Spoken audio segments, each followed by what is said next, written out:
Durante décadas, o nome de Hun Sen foi associado à estabilidade no Camboja, mas por trás dessa imagem de ordem existe uma sequência de episódios que levanta uma questão incômoda: estabilidade para quem?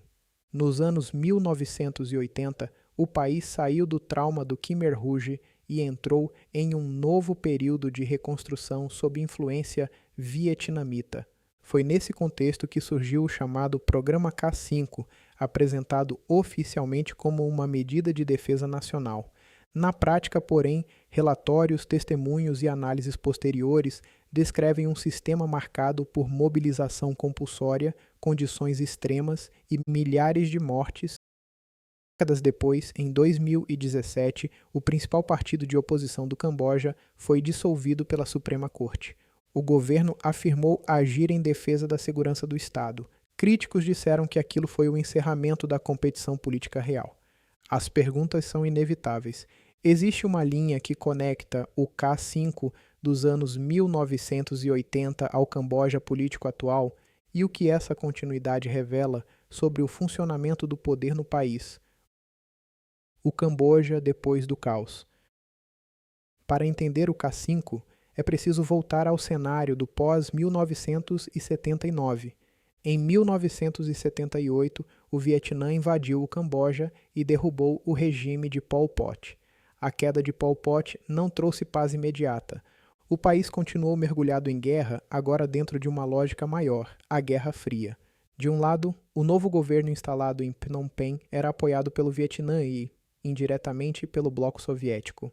Do outro, grupos armados que combatiam esse governo recebiam apoio variado ao longo da fronteira com a Tailândia, em um ambiente onde interesses regionais e internacionais se misturavam. Foi nesse cenário que Hun Sen, que havia desertado anteriormente, ganhou espaço dentro do novo aparato estatal. Ele se tornou uma peça importante do regime apoiado por Hanoi e, em 1985, assumiu o cargo de primeiro-ministro. Os documentos oficiais indicam que o Estado cambojano da época se apresentava como um governo de reconstrução e defesa nacional. Mas há uma divergência entre essa narrativa e os relatos de quem viveu a mobilização forçada no interior do país. Se o governo dizia estar defendendo o Camboja, que tipo de Estado estava sendo construído naquele momento? O Programa K5. O Programa K5 surgiu oficialmente como um plano de segurança para bloquear a infiltração de guerrilhas pela fronteira entre Camboja e Tailândia. Em termos práticos, o projeto envolvia a abertura de áreas florestais, construção de barreiras, escavações, logística militar e instalação de campos minados ao longo de uma extensa faixa fronteiriça. A justificativa oficial era simples: impedir o retorno de forças hostis e proteger o novo governo. No papel, isso parecia uma operação defensiva. Na realidade, descrita por diversas fontes, o K5 consumiu mão de obra em massa. Relatórios, estudos e testemunhos apontam que dezenas de milhares e possivelmente centenas de milhares de cambojanos foram deslocados para trabalhar nessas áreas. Há divergência entre os números exatos. Ainda assim, existe convergência em um ponto central. O programa foi grande, brutal e marcou profundamente a memória do país. Não foi possível localizar registros públicos completos que confirmem, de forma auditável, o total de mortos ou feridos. Mas isso não elimina o problema. Pelo contrário, a ausência desses dados é parte da própria investigação. Se o K5 foi uma política tão ampla, por que os números centrais continuam cercados por tanta opacidade? Trabalho forçado ou mobilização patriótica? Esse é um dos pontos mais sensíveis da história. A versão oficial sustentava que a participação da população fazia parte do dever nacional de defesa. Em outras palavras, o governo tratava a mobilização como uma obrigação legítima em tempos de guerra. Mas fontes independentes, incluindo relatórios de direitos humanos e testemunhos reunidos por pesquisadores e observadores, descrevem outra realidade: pessoas pobres sendo enviadas em massa para regiões perigosas, com pouca proteção, pouca assistência médica e sob forte coerção. É importante notar que a fonte governamental tinha interesse direto no resultado político dessa narrativa. Classificar aquilo como dever patriótico reduzia o custo moral e jurídico do programa. Um relatório do vice-ministro da Saúde, Chia Tang, e outros que inspecionaram os canteiros de obras do K5 em dezembro de 1985 atribuiu as mortes por malária ao mau tempo, que deixou os trabalhadores com pouca comida e baixa resistência. Em várias descrições, a linha entre mobilização obrigatória e trabalho forçado praticamente desaparece. Mas no conjunto, há base suficiente para afirmar que as condições descritas por múltiplas fontes independentes eram severas e incompatíveis com qualquer ideia de participação livre. Então a pergunta passa a ser outra. Quando o Estado obriga civis a trabalhar em zonas letais, isso ainda pode ser chamado apenas de dever nacional? Se tantas pessoas morreram ou adoeceram em condições previsíveis, isso foi um custo aceito pelo sistema ou uma tragédia que o Estado nunca quis admitir por completo. O papel de Hun Sen. Aqui entra o ponto político mais delicado. Diversas fontes associam Hun Sen diretamente à liderança do período em que o K5 foi implementado e expandido. A questão não é apenas se ele ocupava um cargo alto, mas qual era o seu grau real de responsabilidade na execução e manutenção daquele sistema. Segundo relatórios de organizações como a Human Rights Watch, ex-integrantes do regime afirmaram que Hun Sen tinha papel central no programa. Esses relatos sugerem conhecimento sobre a gravidade da situação no terreno. Ao mesmo tempo, é importante manter a cautela. Não foi possível localizar em domínio público um conjunto completo de ordens assinadas que detalhe cada decisão operacional com total precisão. Ou seja, existe base documental e testemunhal forte para vincular Hun Sen ao K5, mas o nível exato de responsabilidade em cada episódio ainda depende da fonte consultada. Isso não é um detalhe técnico, é o centro da discussão. Porque se um líder consolida poder dentro de um sistema desse tipo e décadas depois continua no topo do Estado, então o K5 deixa de ser apenas uma política do passado. Ele passa a ser um indício de método. A questão então é, Hun Sen apenas sobreviveu ao sistema ou ajudou a moldar o modelo político que viria depois? Depois do fim formal da guerra, o Camboja entrou em um novo momento.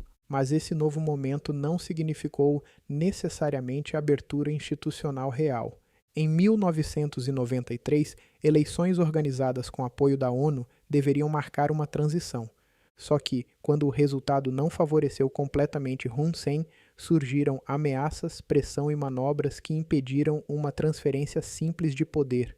Esse episódio é importante porque mostra um padrão. Quando o processo político produzia risco real ao grupo dominante, a resposta não era aceitar alternância plena, mas rearranjar o sistema. Ao longo dos anos, organizações de direitos humanos e analistas registraram acusações recorrentes de intimidação, perseguição judicial, controle das instituições e impunidade em casos envolvendo figuras críticas ao governo. Não se trata de dizer que tudo começou no K5 de forma automática. Seria simplista demais, mas há uma continuidade funcional entre o uso da estrutura estatal para fins de segurança nos anos 1980 e o uso da máquina institucional para neutralizar adversários nas décadas seguintes. Se o Estado aprende a operar com lógica de exceção durante a guerra, o que impede essa lógica de sobreviver mesmo depois que a guerra termina? A dissolução da oposição. Em 2017, essa questão voltou com força. Naquele ano, o principal partido de oposição do Camboja, o CNRP, foi dissolvido pela Suprema Corte. O governo alegou conspiração e ameaça à estabilidade do país. A oposição negou e afirmou que tudo fazia parte de uma estratégia para impedir disputa real. Os documentos oficiais indicam que o processo teve base legal formal, mas há uma divergência entre a existência de base legal e a independência efetiva do julgamento. Críticos chamaram a atenção para o fato de que o presidente do tribunal tinha vínculos claros com o partido governista. Além disso, mudanças na legislação haviam sido aprovadas pouco antes, criando um instrumento usado para desarticular o adversário mais competitivo. Isso levanta uma pergunta central em qualquer análise institucional séria. Quando a lei é alterada no tempo exato para atingir um alvo político, estamos diante de justiça ou de engenharia de poder. Não foi apenas um partido que desapareceu do jogo. O resultado prático foi muito maior. As eleições seguintes ocorreram sem competição equivalente, consolidando um cenário em que o partido governante ocupou todas as cadeiras da Assembleia Nacional. Se o principal rival é removido antes da disputa, a eleição ainda mede apoio popular ou apenas confirma um arranjo já decidido. Violência, repressão e impunidade. Um dos aspectos mais graves dessa trajetória é a repetição de acusações de violência política sem responsabilização convincente. Relatórios de ONGs e observadores internacionais sustentam que, ao longo do governo Hun Sen, opositores, jornalistas, sindicalistas e vozes dissidentes foram alvo de ataques, ameaças e processos. Em vários casos, segundo essas fontes, houve falha de investigação séria ou ausência de responsabilização confiável. É importante notar que nem toda acusação tem o mesmo grau de evidência. Algumas contam com documentação robusta, outras permanecem no campo de alegações fortes, mas incompletas. Ainda assim, o padrão geral preocupa porque aponta para um ambiente em que o medo político não depende de repressão aberta todos os dias. Ele depende da percepção de que certas linhas não podem ser cruzadas. Essa é uma diferença importante. Regimes de controle duradouro raramente funcionam só pela força visível. Eles funcionam pela combinação entre lei, exemplo, intimidação e previsibilidade da punição. Então a pergunta é inevitável. O que pesa mais na manutenção do poder? A força direta ou a certeza de que o sistema inteiro está alinhado para desencorajar qualquer desafio? Corrupção e captura do Estado. Outro elo entre passado e presente aparece nas acusações persistentes de corrupção e captura institucional. Relatórios de monitoramento e análises especializadas indicam que o sistema político cambojano foi sendo moldado de forma cada vez mais centralizada, com baixa transparência e concentração de influência nas mãos de um grupo reduzido. No caso do K5, já aparecem relatos de desvio de recursos e falhas graves na distribuição de suprimentos. Décadas depois, as denúncias mudam de escala, mas não de lógica. Instituições frágeis, pouca prestação de contas e dificuldade para investigar quem está perto do centro do poder.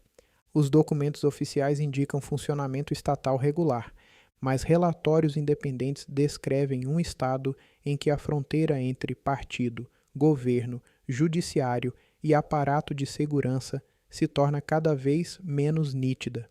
Quando isso acontece, a corrupção deixa de ser apenas desvio financeiro, ela passa a funcionar como tecnologia política, premia lealdades, pune desvios e sustenta hierarquias. A pergunta, então, vai além do dinheiro.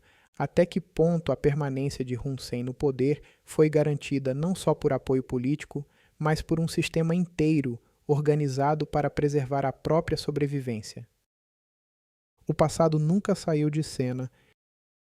Ao olhar para o K5 e para 2017, a conexão mais forte talvez não esteja em um evento específico, mas em uma lógica de governo. No K5, o Estado exigia sacrifício em nome da segurança nacional. Em 2017, o Estado restringiu a oposição em nome da estabilidade política. Em ambos os casos, o argumento central era parecido. O poder se apresentava como indispensável para evitar o caos. Esse tipo de narrativa costuma ser eficaz em sociedades que viveram traumas profundos. E o Camboja viveu traumas profundos. Por isso, a questão mais séria, talvez, não seja apenas o que Hun Sen fez, mas por que esse modelo encontrou espaço para durar tanto tempo? Medo da desordem? Instituições frágeis? Apoio externo? Memória de guerra? Ou tudo isso ao mesmo tempo? Não foi possível localizar uma única fonte que explique sozinha essa longevidade. Mas a triangulação entre relatórios, contexto histórico e decisões políticas sugere que a permanência desse sistema dependeu justamente da combinação desses fatores. Então talvez a pergunta correta não seja quando começou o autoritarismo, mas em que momento o discurso da estabilidade passou a justificar quase qualquer concentração de poder. Antes de encerrar, vale registrar uma declaração do próprio Hun Sen.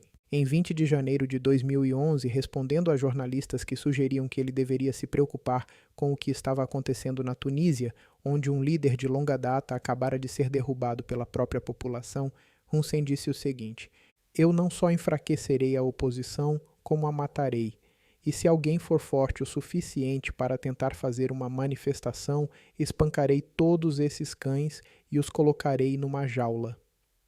Essa frase foi documentada pelo relatório da Human Rights Watch publicado em 2015. Ela foi dita em público, e nenhuma investigação ou processo foi aberto por conta dela. Agora eu preciso saber o que você acha. O Camboja atual representa uma ruptura com os anos 1980? Ou é a prova de que o método apenas ficou mais sofisticado?